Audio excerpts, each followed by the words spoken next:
시편 말씀, 시편의 108편입니다. 시편 108편 말씀 3절에서 5절까지입니다. 시편 108편 3절에서 5절까지의 말씀을 제가 봉독하도록 하겠습니다.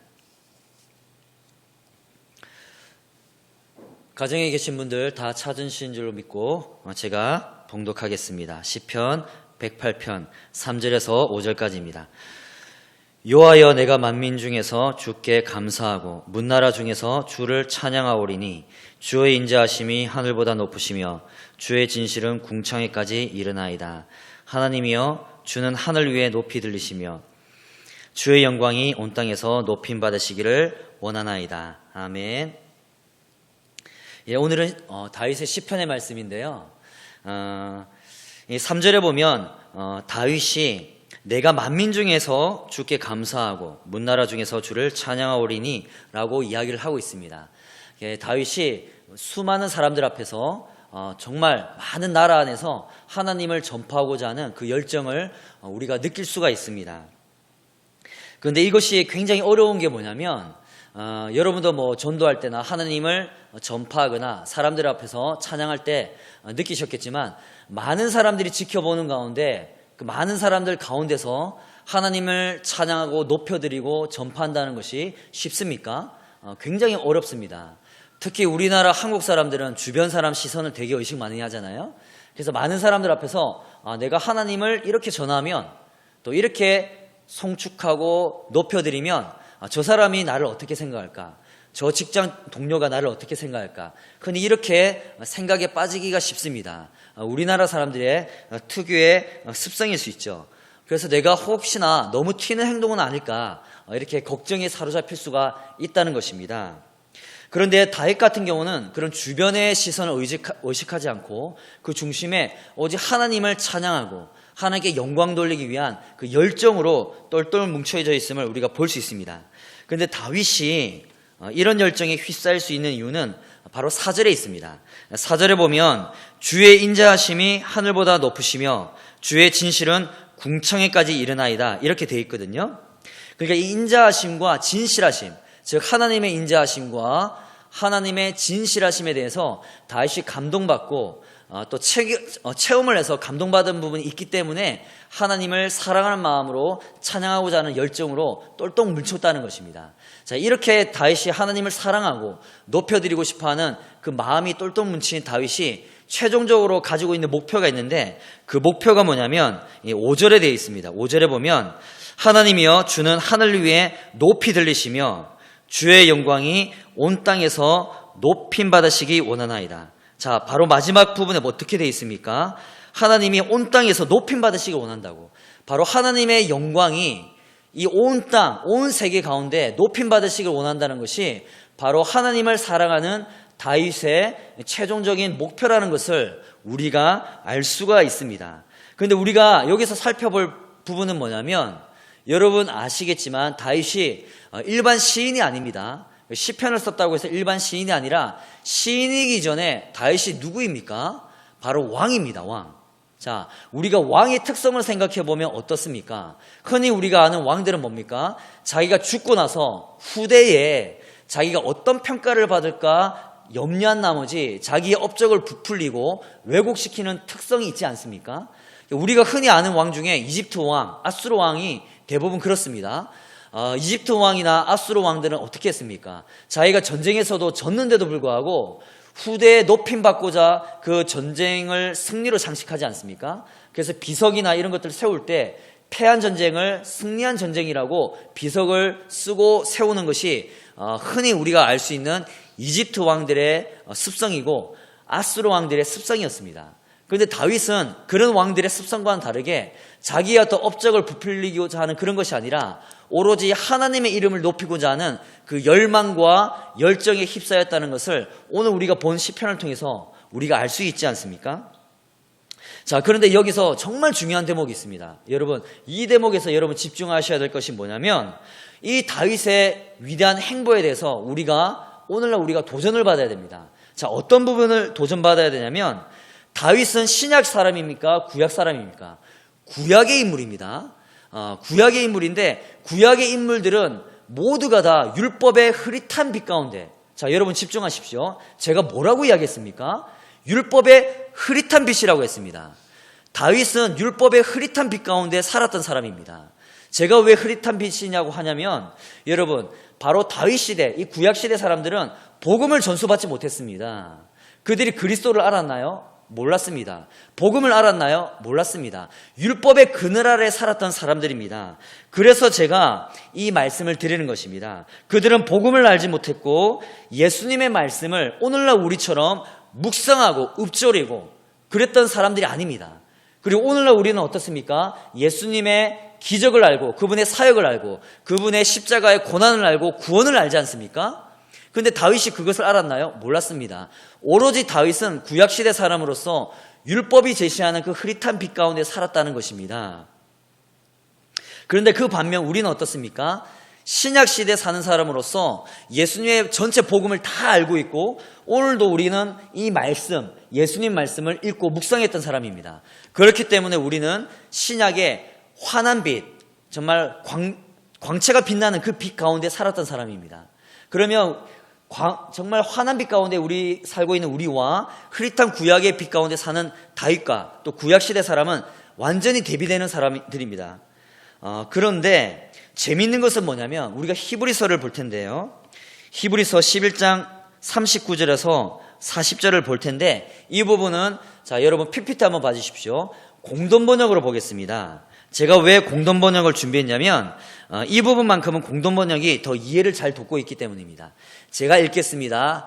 가정에 계신 분들도 함께 봉창하도록 하겠습니다. 이 사람들은 여기서 이 사람들은 구약시대 사람들을 말합니다. 이 사람들은 모두 믿음이 있었기 때문에 하나님의 인정을 받았습니다. 그러나 약속된 것은 받지 못했습니다.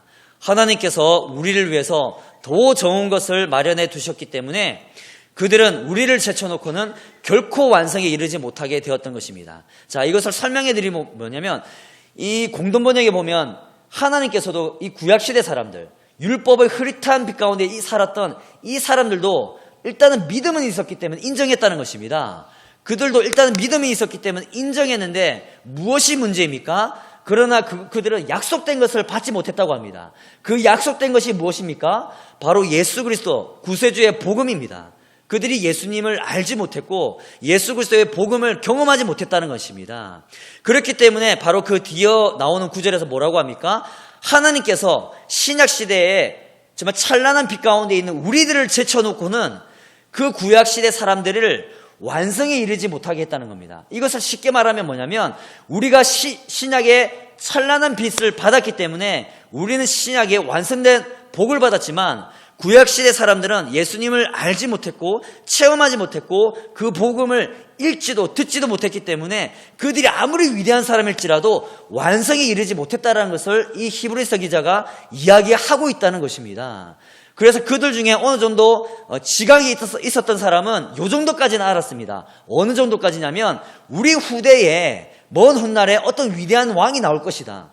어떤 위대한 선지자가 나올 것이다. 모세의 율법에도 그것을 말하고 있기 때문에 누군가 위대한 메시아는 나올 것 같은데 그것이 예수 그리스도고 그분이 어떤 말씀을 선포했는지 이거는 전혀 모른다는 것입니다. 그래서 이들은 율법의 흐릿한 빛 가운데 살았다라고 표현하는 것이 바로 그 이유인 것입니다. 그런데 중요한 것은 무엇입니까? 오늘날 찬란한 빛 가운데, 복음의 찬란한 빛 가운데 산다는 우리가 흐릿한 율법의 빛 가운데 살았다는 그들과 비교해서 어떠합니까? 우리가 자신만만하게 율법의 흐릿한 빛 가운데 살았던 저 다윗보다, 모세보다, 시편의 기자들보다 하나님의 영광을 더욱더 추구하고 갈구한다라고 자신 있게 말할 수 있습니까? 오늘 읽었던 시편의 말씀이 다윗의 시편이거든요. 우리가 읽었잖아요. 제가 설명해 드렸잖아요. 다윗이 얼마나 하나님의 영광을 갈구하고 추구했는가. 온 땅 위에, 온 세계 위에 하나님의 영광이 높임 받으시길 원한다고. 그런데 그렇게 고백했던 열정적인 다윗은 누굽니까? 바로 율법의 희미한 빛 아래에 살았던 사람입니다. 그러나 오늘날 우리는 예수님의 산상교훈을 알고 있고 그분의 복음을 알고 있고 그분의 사역을 알고 있는 바로 위대한 후손이 바로 우리들입니다. 그런데 우리들은 구약시대 인물들에 비교해서 어떠합니까? 얼만큼 하나님의 영광을 추구하고 갈구합니까? 제가 이 주장엔 동의하지 않지만 어떤 사람들은 이런 주장까지 합니다. 구약시대 사람들은 율법 아래에 있었기 때문에 진정한 성도가 아니다라고 이야기까지 합니다. 저는 그 말에 동의하지 않지만 그만큼 복음 아래에 있는 우리들과 현격한 차이가 있는 것이 구약시대 사람이라는 것입니다. 그렇게 현격한 차이가 있는데 하나님의 영광을 갈구하는 우리의 삶은 어떠냐는 것이죠. 그들과 비교했을 때 어떤 입장이 있냐는 것이죠. 그것을 되짚어 볼 필요가 있다는 것입니다. 자, 오늘날 많은 분야에 관심 있는 사람들 많습니다. 여기 이 자리에 있는 소수의 분들 중에서도 자녀를 기르시는 분들이 있습니다. 어떤 사람들은 자녀 양육하는데 굉장히 많은 관심을 기울입니다. 그래서 자녀 양육에 관련된 책도 많이 읽고 우리 자녀들이 커서 어떤 사람이 될까라는 첨예의 관심을 두고 있습니다. 그러나 그 자녀 양육에 관심을 기울이는데 그것이 누구를 위한 것입니까? 누구의 영광을 위한 것입니까? 또한 저 같은 사역자는 흔히 이런 꿈을 꿉니다. 우리 같은 사역자는 바로 역사 속에 살아 숨쉬었던 그 위대한 믿음의 지도자를 닮고 싶어 합니다. 흔히 우리가 이름하는 찰스 스펄전이나 마틴 로이드 존스나 조나단 에드워즈 이런 분들이 있지 않습니까? 우리 같은 사역자는 그런 분들을 열망하고 꿈꿉니다. 그러나 묻고 싶습니다. 누구의 영광을 위해서 그런 꿈을 꾸냐는 것이죠.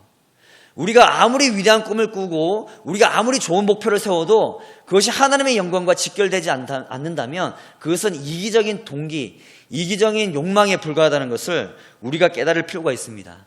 또 오늘날 성도들은 어떻습니까? 정말 많은 성도들이 이 예배나 설교 가운데 은혜 받기 위해서 얼마나 집중합니까? 그래서 얼마나 많은 성도들이 유명한 목사님 설교를 유튜브를 찾아가고 가면서 얼마나 많이 시청하고 관람하고 보고 있습니까? 그러나 우리가 알아야 되는 것은 우리가 예배를 드리고 우리가 설교하는 것은 우리가 은혜 받기 위함이요, 우리가 뭔가 뜨겁게 체험받기 위함이 아니라 하나님의 영광을 위함입니다. 그런데 우리가 예배 참여함에 있어서 설교를 들음에 있어서 하나님의 영광은 제껴두고 오직 우리의 체험만을 포커스한다면 그것은 누구를 위한 예배요? 누구를 위한 설교라는 것입니까? 우리의 예배와 설교는 오직 다윗이 말했던 것처럼 온 땅 위에 하나님만이 영광과 찬양을 받으시기 원한다. 이런 고백이 들어있어야지 진정한 예배가 된다는 것입니다. 우리가 오늘 진정하게 우리 마음속에 살펴볼 것은 바로 이러한 부분입니다. 자, 그렇다면 우리가 하나님 영광을 추구한다고 했을 때 우리가 하나님 영광을 추구하는 사람으로서 두 가지 정말 심도 있게 살펴볼 부분이 있습니다. 어떤 것입니까? 하나님의 영광을 추구하는 사람은 이 두 가지가 반드시 겸비되어야 됩니다. 첫 번째는 신중함이요, 두 번째는 담대한 마음입니다. 자, 신중함과 담대함은 서로 상치되는 개념이죠. 신중함부터 살펴보겠습니다. 여러분, 작금의 코로나 사태로 인해서 대한민국뿐만 아니라 기독교계에서도 얼마나 정말 열띤 논쟁과 찬반이 나뉘어지고 있습니까? 그 중심에 있는 인물은 여러분 아시다시피 정광훈 목사라는 한 인물입니다. 제가 이분에 대해서 어떻게 평가하고 싶은 마음은 없습니다. 근데 그분이 이제 광화문 시위 나가가지고 주도해가지고 정부에서 코로나 사태가 번졌니 어디 하면서 일각에서는 정부의 언론 조작이다. 또 일각에서는 정광훈 목사가 신천지와 같다. 이런 찬반이 팽팽합니다. 근데 제가 객관적으로 볼 때는 저는 정치는 잘 관심도 안 두고 잘 모르지만 이번 사태를 통해서 면밀히 정보를 분석해 본 결과 제가 볼 때는 정광훈 목사님이 광화문에 나가서 정부에 대해서 시위했던 그 발언들은 문제가 없습니다. 그것은 객관적이요, 저는 굉장히 일리가 있는 말이라고 생각합니다. 그런데 문제가 되는 것은 뭐냐면 그분의 언행에 있습니다. 그분의 언행 때문에 같은 기독교인들끼리도 정말 많이 싸우고 갈려지는 것을 보게 됩니다. 그것을 통해서 제가 느낀 것은 뭐냐면 우리들의 이제 어떤 신념과 우리들의 확신이 설령 옳다 할지라도 정말 대중들이, 특히 세상 사람들이 그것을 보고 판단할 수 있기 때문에 정말 신중할 필요는 있겠다. 특히 지금처럼 코로나 사태 때문에 정말 국민들이 예민해져 있는 상태에서는 우리가 하나님의 영광을 추구하는 사람이라면 정말 신중할 필요는 있겠다라는 깨달음을 얻었습니다. 그래서 하나님의 영광을 추구하는 자는 첫 번째, 진실로 신중함이라는 덕목을 갖추고 있어야 됩니다. 자, 두 번째는 담대함입니다. 이 부분은 제가 좀 더 할애할 부분이 좀 많습니다. 그래서 여러분 가정에 계신 분들도 좀 더 경청해 주셨으면 감사하겠습니다. 자, 이 담대한 마음은 뭐냐면 현재 많은 그리스도인들이 이 비대면 예배로 인해서 열띤 토론과 논쟁과 찬반이 뜨겁지 않습니까? 일단 제가 생각하는 것부터 결론적으로 말씀드리겠습니다. 저는 비대면 예배라는 것을 인정하지 않습니다. 비대면 예배는 예배가 아닙니다. 왜 그렇습니까? 생각해 보십시오. 비대면 예배라는 용어가 무엇입니까? 비대면이라는 단어가 아무것도 안 만나고 예배를 드린다는 건데, 그 비대면이라는 단어가 예배라는 단어 앞에 붙어 있다면 그것이 어째 예배가 되겠습니까? 예배는 어떤 것을 전제로 하고 있습니까? 예배는 오픈을 전제로 하고 있으며 모든 것의 만남을 전제로 하는 것이 예배입니다. 모든 것의 만남을 통해서 이루어지는 것이 예배인데, 그 예배의 개념 앞에 비대면이라는 단어를 딱 집어넣었다. 그것이 어떻게 예배가 됩니까? 그리고 이 비대면 예배라는 용어는 정부에서 만드는 예배 용어이지 성경에 나오는 용어가 아닙니다. 그런데 어째가 우리가 이것을 성경적이라고 말할 수 있겠습니까? 절대로 그럴 수가 없습니다. 다만 이럴 수 있습니다. 다만 우리가 이 코로나 작금의 사태 가운데서 우리가 어떻게 행동하느냐에 따라서 코로나가 전파될 수 있지 않습니까? 그렇기 때문에 어쩔 수 없이 우리가 대면하지 않고 이 인터넷 방송이라는 이 특수한 상황 가운데 예배를 드리는 것은 저는 인정합니다. 저 그것까지는 어쩔 수 없다고 봅니다. 왜냐하면 우리의 상황에 따라서, 우리가 움직임에 따라서 이것은 전염병처럼 번지기 때문입니다. 그런데 제가 말씀드리고 싶은 것은 비대면 예배라고 주장하고 정말 이 주장하는 사람들 가운데 말 속에 정말 하나님의 영광이 있느냐, 우리가 주장하는 동기 가운데 하나님의 영광이 있느냐, 그것을 살펴보고 싶다는 것입니다. 제가 그것을 언급하고 싶은 것은 이런 것입니다. 지금 비대면 예배를 찬성하는 많은 분들이 이런 말을 합니다. 이런 주장을 펴니다. 지역사회 피해를 끼쳐서는 안 된다. 지역사회에 피해를 끼치면 되겠느냐, 이런 주장을 하고 있고요. 그 다음에 또 이런 주장이 있습니다. 오늘날 기독교인들이 현장 예배를 주장하기 때문에 세상 사람들이 기독교를 욕한다, 이런 이야기를 하고 있습니다. 또 어떤 사람은 이런 주장을 합니다. 성도들이 예배를 드리러 갔는데 세상 사람들이 비난하고 욕하니까 예배를 드렸다라고 말하지 못하고 거짓말해야 되는 상황이 있지 않느냐, 이런 상황 때문에 비대면 예배를 드려야 된다, 이런 주장을 펼치고 있습니다. 그런데 제가 그 이야기를 면밀히 듣고 계속해서 듣고 깨달은 것이 뭐냐면, 그렇게 말씀하시는 분들 말 속에 사람에 대한 말들만 있고, 또 사람들이 우리들을 어떻게 평가할까, 그것에 대한 말들만 있지 하나님의 영광에 대한 말들은 없었다는 것을 제가 깨닫게 되었습니다. 이것은 굉장히 중요한 대목이라고 저는 확신합니다. 자, 우리가 비대면 예배를 주장한 사람들에게 이렇게 묻고 싶습니다. 한번 면밀히 살펴보자고요. 어떤 것입니까? 비대면 예배를 주장하는 여러분 주장할 수 있습니다. 어느 정도 일리는 있습니다. 그러나 여러분이 말하는 그 주장 가운데 정말 심각하게 하나님 영광에 대해서 고민하고 했던 주장이 있는지, 여러분이 주장하는 가운데 진짜 우리가 비대면 예배를 결정했을 때 이것이 하나님의 영광에 어떠한 영향을 미칠까 한번 진짜 고민해 본 적이 있는지 한번 묻고 싶다는 것입니다. 자, 시편을 한번 보겠습니다. 시편 119편입니다. 시편 119편 51절입니다. 시편 119편 51절 제가 읽겠습니다. 교만한 자들이 나를 심히 조롱하였어도 나는 주의 법을 떠나지 아니하였나이다. 바로 여기에 정말 세상 사람들부터 조롱과 비난과 멸시를 받는 한 사람이 나옵니다. 그런데 이 사람이 뭐라고 고백합니까? 자기 인생의 오물이 되었고 수많은 사람들이 내 신앙을 이해하지 못하고 조롱과 멸시를 했어도 나는 결코 하나님 법에 떠나지 않았습니다라고 고백합니다. 이 사람이 왜 조롱을 받습니까? 이 사람이 왜 비판을 받고 멸시를 받습니까? 세상 사람들의 요구에 응하지 않았기 때문입니다. 자기의 어떤 기독교적인 자기 하나님의 신앙의 신념을 저버리지 않았기 때문에 조롱과 비난과 멸시를 받고 있는 것입니다. 또 이 사람이 왜 이렇게 하는 것입니까? 바로 오직 사람의 평가가 중요한 것이 아니라, 사람의 추구가 중요한 것이 아니라 이 사람 중심에는 하나님의 영광을 추구하는 것이 가득했기 때문에 이런 고백을 하고 있는 것입니다. 자, 이쯤에서 제 경험을 한번, 제가 있었던 일들을 이야기를 해드리겠습니다. 제가 20여 년 전에 제가 방위산업체에 복무하게 됐습니다. 이 방위산업체가 뭐냐면, 우리가 보통 20대 때 군대를 가잖아요. 근데 방위산업체라고 있습니다. 뭐냐면 방위산업체라는 곳에 복무를 하면, 일을 하면, 직장 생활하듯이 일을 하면 그것이 군대 간 것처럼 쳐줍니다. 그래서 흔히 자격증이 있는 사람들이 방위사업체 가거든요. 저 역시 자격증이 있어가지고 방위사업체 복무해서 한 3년간 복무를 했습니다. 거기 공장이었거든요. 염색 공장이었는데 그때 이제 제가 한 1년 정도 일하다가 저보다 한 2-3살 어린 친구가 들어왔습니다. 이 친구가 대단한 친구였습니다. 이 친구가 기독교인이었고 하나님을 믿는 친구였는데 얼마나 대단하냐면 정말 이 공장의 어떤 공장이 굉장히 컸거든요. 인원수가 굉장히 많았습니다.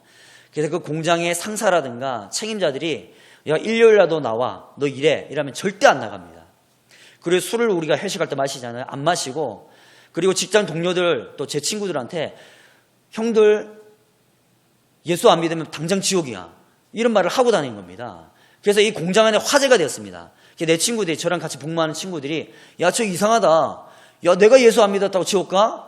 뭐 하면서 그 친구한테 질문했습니다. 야, 그러면 내가 아무리 착한 일을 해도 지옥 가냐? 지옥 갑니다. 이렇게 계속 굉장히 기독교의 근본적인 진리를 가지고 계속 이야기하고 다니고 일절 타협이 없는 겁니다. 제가 볼 때 약간 외골수다라고 생각을 했지만 제가 대단하다고 느꼈던 게 뭐냐면 그렇게 그 친구가 이렇게 행동함으로 인해서 점점점 그 친구는 뭐냐면 사람들의 멸시와 조롱의 대상이 된다는 겁니다. 일요일 날도 직장 안 나오지, 술도 안 마시지, 뭐도 안 하지. 그래서 제가 왜 이런 말씀드리면 저도 그런 조롱과 핍박을 받았거든요. 저는 제가 고수했던 게 뭐냐면 예배만큼 절대로 그들이 간섭해서는 안 된다는 아주 엄격한 기준이 있었습니다. 그래서 공장은 기계가 있잖아요. 저 같은 경우는 이제 용접 자격이기 때문에 기계에 관련된 업무를 많이 봅니다. 그러면 공장에서 분기별로 어떨 때 빠를 때면 2달에 한 번씩 일요일 날, 우리는 주일이죠. 공장에 나와서 전 기계를 다 청소를 해야 됩니다. 왜냐하면 공장이 워낙 크니까 기계들도 많거든요. 그때마다 저는 교회 다니기 때문에 절대로 안 나갑니다라고 이야기를 했는데 그때부터 저에게 다가오는 조롱과 멸시가 뭐냐면 여러분 죄송합니다, 이런 말 써도 되나? 개새끼 소새끼 하면서 온갖 멸시, 이거는 뭐 아주 기본입니다. 지나갈 때마다 조롱 멸시에 툭툭 던지면서 예수쟁이 하면서 아주 막 매일매일 소, 닭, 원숭이, 개 귀에 달고 살게 됩니다. 극도의 스트레스를 받고 다니는 거죠. 그래서 마지막에는 복무기가 한 마지막에는 저도 너무 힘들어서 한 몇 번 나가줬습니다. 나가주고 제가 거기서 그치지 않고 기독교의 가치관을 하나 둘씩 포기하기 시작했습니다. 많이 포기하지 않았어요. 한두 가지를 포기했거든요. 근데 놀라운 일이 벌어졌습니다. 제가 많이 타협한 것 아니에요. 복무 마지막에 한 몇 번 주일날 몇 번 나가주고 그걸 몇 번 올려주고 기독교 가치관을 한두 개 내려놨는데 그 세상 친구들과 급속도로 친해진다는 겁니다. 저도 놀랐어요. 아니 내가 완전히 무너진 것도 아니고 약간 무너졌는데 약간 내려놨는데 너무 빨리 친해지는 거예요. 저도 놀랐습니다. 야, 세상 사람들하고 친해지는데 이렇게 쉬운 방법이 있었어? 아주 놀랐다는 겁니다. 거기서 내가 깨달은 것이 뭐냐면 하나님의 말씀을 진짜로 고수하고 이 시편의 저처럼 살겠다라고 결정했을 때는 삶이 정말 고달파지고 조롱과 멸시가 따라올 수밖에 없다는 것입니다. 그런데 반대로 뭡니까? 내가 세상과 조금이라도 타협하겠다라고 결정하면 너무나 세상과 친해진다는 것입니다. 그런데 왜 이런 일이 일어납니까? 세상이 악하기 때문입니다. 왜 이런 일이 일어납니까? 세상 사람들이 너무나 악한데 그 세상 사람은 어떻습니까? 하나님에 대한 관심이 없습니다. 왜? 극도로 부패했기 때문입니다. 그들은 하나님을 거부합니다. 그들은 하나님을 미워합니다. 그렇기 때문에 하나님 믿고자 하는 자들과 어떻게 친해질 수가 있겠습니까? 그래서 여러분들 아는 시편에 어떤 말씀이 있습니까? 기억하실 것입니다. 하나님께서 인생을 굽어 살피사 하나님을 찾는 자가 있는가 보셨으나 다 치우쳐 더러운 자가 되었고 선을 행하는 자가 없으니 하나도 없도다. 자, 이것이 시편의 말씀입니다. 이 시편의 말씀처럼 이 세상의 부패를 극도로 드러낸 정확한 말씀이 어디 있습니까? 세상은 이토록 부패했기 때문에 하나님과 동행할 수 없고 하나님을 따라가는 그리스도인들과 동행할 수 없다는 것입니다. 그러므로 우리가 제대로 이 험악한 세상에서 신앙생활을 한다면 필연적으로 세상 사람과 부딪힐 수밖에 없습니다. 그들은 우리의 예배를 조롱할 것이고 그들은 우리의 모임을 비판하고 그들은 우리의 가치관을 무시할 것입니다. 이것이 그들과 우리의 관계입니다. 자, 이런 게 있습니다. 뭐냐면 어떤 성도가 정말 놀랍게 직장 생활하면서 직장 사람들과 안 부딪히고 정말 깔끔하게 직장생활 잘하는 거예요. 그러면 그 사람의 평가는 이런 평가가 뒤따릅니다. 저 사람이야말로 진정한 그리스도인이다. 어떻게 세상 사람들과 저렇게 잘 직장생활하면서 불협화음이 없을까? 그러나 저는 그 평가에 절대로 동의하지 않는 사람입니다. 왜 동의하지 않습니까? 그 사람이 진짜 세상 사람 속에서 그 험악한 직장생활 속에서 하나님 말씀대로 살겠다라고 하면 그렇게 깔끔하게 지낼 수가 없습니다. 절대로 그것이 불가능합니다. 반드시 부딪힐 것이고 반드시 어긋나는 면적이 넓을 것입니다. 그것은 제가 경험해봐서 알고 진짜 하나님 말씀대로 살고자 하는 사람들을 지켜봤기 때문에 아는 부분입니다. 왜 그렇습니까? 당장 예배부터 부딪히는데, 당장 술 문제부터 부딪히는데, 당장 결혼관에서 부딪히는데, 이건 가장 큰 대목입니다. 근데 소소한 대목에서 이르면 부딪히는 것이 한두 가지가 아닙니다. 그런데 어떻게 깔끔하게 직장생활을 할 수가 있다는 것입니까?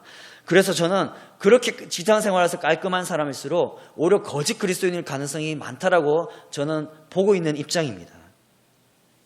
자, 다시 한번 시편으로 돌아가겠습니다. 아까 시편 119편의 저자가 왜 세상으로 조롱받았습니까? 조롱받을 필요가 없습니다. 왜? 하나님에 대한 가치관을 하나 둘씩 던지면 되는데 왜 조롱받을 필요가 있습니까? 그들에게 굽신거리고 그들과 부합하면 되는데 왜 조롱받을 필요가 있다는 것입니까? 자, 여기서 우리가 누가복음을 보겠습니다. 누가복음 6장입니다. 누가복음 6장 26절입니다. 제가 봉독하겠습니다. 누가복음 6장 26절. 모든 사람이 너희를 칭찬하면 화가 있도다. 그들의 조상들이 거짓 선지자들에게 이와 같이 하였느니라. 예수님께서는 반드시 분명히 이야기합니다. 너희들이 세상으로부터 칭찬받느냐? 화가 있다고. 왜? 거짓 선지자들이 그와 같은 대접을 받았다는 것입니다. 자, 여러분, 이 거짓 선지자들을 가장 적나라하게 보여주는 그런 대목은 예레미야에 있습니다. 예레미야서에 보면 거짓 선지자들의 면모를 적나라하게 드러내고 있습니다. 거기에 어떤 게 나와 있냐면 예레미야가 이런 예언을 합니다. 곧 바벨론이 유다 땅을 침공해서 이 땅을 초토화시키고 멸망시킬 것이다 라고 이야기를 하니까 거짓 선지자들이 나타나서 예레미야 뺨을 칩니다. 너 따위가 어떻게 하나님 예언을 받았느냐? 하나님 나에게 말씀하시기를 오히려 평안하다. 너희들이 바벨론의 침공을 받지 않을 것이고 오히려 그 바벨론의 속박을 끊어낼 것이다 라고 이야기를 합니다. 그때 하나님 말씀이 예레미야에게 강하게 임하셔서 그런 말을 믿지 말라고 이야기하고 하나님 말씀을 제대로 전파하고 이런 대목이 나오거든요. 자, 이것이 뭡니까? 거짓 선지자들이 왜 그렇게 예언합니까? 바로 그들이 악한 영에 휘둘려 있고 세상과 영합하고자 하는 거짓 선지자들이기 때문입니다. 그런데 그 거짓 선지자들이 누구에게 칭찬받았습니까? 바로 정치 지도자들한테 칭찬받았거든요. 그 정치 지도자들은 예레미야를 핍박했지만 거짓 선지자들은 우대해줬습니다. 왜? 자기에게 듣기 좋은 말만 골라서 하기 때문입니다. 바로 이 대목을 예수님께서 말씀하고 있는 겁니다. 너희들이 세상 사람들에게 칭찬받느냐? 화가 있을 것이다. 왜? 거짓 선지자들이 그렇게 했기 때문입니다. 그러면 우리가 만약에 세상과 부합하고 우리가 타협한다면 우리에게도 똑같은 이 말씀이 적용되는 것입니다. 자, 그러므로 우리가 어떻게 해야 됩니까? 우리는 세상의 칭찬을, 세상의 격려를 단호하게 거부하고 멸시와 조롱과 핍박을 선택해야 되는 것입니다. 그것이 우리의 입장인 것입니다. 다른 입장이 있을 수가 없습니다. 자, 여러분, 제가 전에도 말씀드렸지만 이럴 때 교회 역사가 중요합니다. 교회 역사를 펼쳐보십시오. 어땠습니까? 초대교회 때 엄청난 핍박이 있을 때 정말 많은 사람들이 배교를 했습니다. 왜? 잠깐 나는 믿긴 믿는데 말만 바꾸면 되지 않냐고. 그 순간 말만 내가 예수님을 믿지 않는다라고 빠져나오면 되지 않냐고. 그때 우리가 따로 예배드리면 되지 않냐고. 이렇게 해서 빠져나간 사람이 얼마나 많습니까? 그리고 그때 로마 제국이 핍박했던 첫 번째 요인 중에 하나가 뭡니까? 성만찬입니다. 기독교들이 성만찬 하는데 어떻게 유언비어를 퍼뜨립니까? 쟤네들이 사람의 살과 피를 마신다. 이교도들이다. 그래서 그 성만찬 때문에 얼마나 많은 사람이 죽어 나자빠졌습니까? 그러나 기독교, 그 당시 초대교회가 성만찬을 포기했습니까? 포기한 적이 단 한 번도 없었습니다. 여러분, 이 대목 중요합니다. 왜 중요합니까? 성만찬 빼도 예배가 된다라고 주장하지 않습니까? 그런데 초대교회 보십시오. 그때도 그런 사람 주장했던 사람들이 있을 것입니다. 야, 우리는 성만찬 빼자. 찬양이 있잖아. 기도가 있잖아. 말씀이 있잖아. 그러나 초대교회는 성만찬을 빼지 않고 그대로 순교장을 끌려갔습니다. 이것이 오늘날 우리 볼 때는 고지식하고 무식해 보이는 방법이었지만 초대교회 사람들은 그것을 선택했다는 것입니다. 왜? 세상 사람들이 우리를 조롱하고 멸시하여도 나는 하나님 법에서 떠나지 않았습니다. 그것이 그들의 신앙 고백이었습니다. 그리고 근대 한번 볼까요? 오늘 우리 일제 강점기에 있을 때 신사 참배한다고 얼마나 많은 사람들이 핍박받았습니까? 그때 95%, 96% 정말 많은 목회자들이, 정말 많은 사람들이 신앙을 타협했습니다. 왜? 일제 제국이 우리의 국가다. 우리의 국가니까 우리의 조선은 끝났다. 대한민국 끝났다. 조선은 끝났다. 일제가 우리 국가이기 때문에 협력해야 된다. 그래서 얼마나 많은 사람들이 전쟁을 일으키는 일제 천황 앞에서 무릎 꿇고 그 신사 앞에서 무릎 꿇고 절하고 하나님을 저버리고 신사 참배하지 않았습니까? 그것이 우리 기독교 역사의 엄연한 현실입니다. 자, 그것을 우리가 볼 때 우리가 무엇을 생각해야 되는 것입니까? 우리가 오늘날 예배를 이렇게 하자 저렇게 하자 또 뭐 어떻다 저렇다 하는 사람들 이야기를 들어보면 저마다 명분은 다 있습니다. 그것이 틀린 것은 아닙니다. 반드시 틀린 것은 아닙니다. 비대면 예배하자, 뭐 성만찬을 빼자, 뭐 어떻게 하자 수많은 요구들이 있지만 그것이 합리성이 없는 것은 아닙니다. 그럼 우리가 기억해야 될 것은 초대교회 배교자들도 합리성을 가졌고 일제 치하에 신사참배했던 사람들도 저마다 합리성을 가졌습니다. 그러면 우리가 무엇을 택해야 되는 것입니까?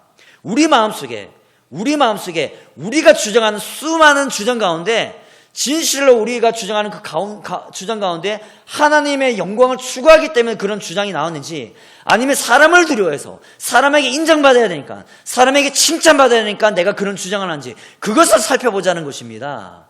이 두 가지는 극단적으로 다른 것입니다. 여러분 한 마음을 살펴보십시오. 여러분 마음은 여러분이 가장 잘 알 것입니다. 내가 이런 주장을 한다. 내가 이런 주장을 한다. 근데 그 주장 가운데 하나님이 있습니까? 하나님의 영광을 위해서 그런 주장을 하는 것이죠. 그렇기 때문에 예수님께서 이런 말씀하셨습니다. 나와 내 말을 부끄러워한다면 너희가 마지막 때에 나도 너희들을 부끄러워할 것이다. 바로 이것이 하나님의 명백한 예수 그리스도의 명백한 말씀입니다. 자, 오늘날 많은 사람들이 기독교를 질타합니다. 유튜브 댓글 보십시오. 온갖 들어주지 못할 말들, 정말 듣고 있으면 제가 정말 속천불이 나는 말들을 유튜브에서 세상 사람들이 쏟아내지 않습니까? 여러분, 오늘날 이게 현실입니다. 세상 사람들이 우리를 질타합니다. 세상 사람들이 우리를 조롱합니다. 근데 재밌는 건 뭡니까? 우리가 비대면 예배를 드려도 그들은 우리를 조롱하고 있다는 겁니다. 이것이 중요한 대목입니다. 우리가 비대면 예배를 드리면 그 사람들이 우리 안 조롱할 줄 알았죠? 우리가 신앙을 타협하면 그들이 우리들의 비난을 포기할 줄 알았죠? 아닙니다. 끊임없이 조롱합니다. 아직까지 조롱합니다. 이것이 무엇입니까? 이것이 우리가 깨달아야 되는 대목입니다. 우리가 신앙의 가치관을 한두 개씩 포기하잖아요. 그들이 우리에게 악수할 것 같죠? 아닙니다. 유럽교회가 그래서 망하지 않았습니까? 유럽교회가 예수 그리스도의 기적을 포기하고 세상 사람들이 믿기 어려운 복음서의 대목을 삭제하자고 했습니다. 그러면 세상으로 받아들여질 것이라고 그렇게 했습니다. 결국은 어떻게 했습니까? 세상 사람들이 그들을 인정했습니까? 아닙니다. 오히려 세상으로부터 버림받았습니다. 그래서 독일 교회가 무너지고 영국 교회가 무너진 거 아닙니까? 교회 역사를 포커스해 보십시오. 어떤 일이 일어났습니까?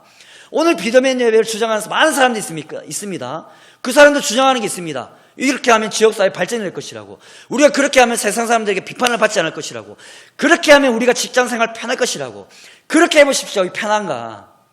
그렇게 해보십시오. 우리가 인정을 받을 수 있는가? 왜 그렇습니까? 하나님은 속지 않으시기 때문입니다. 왜?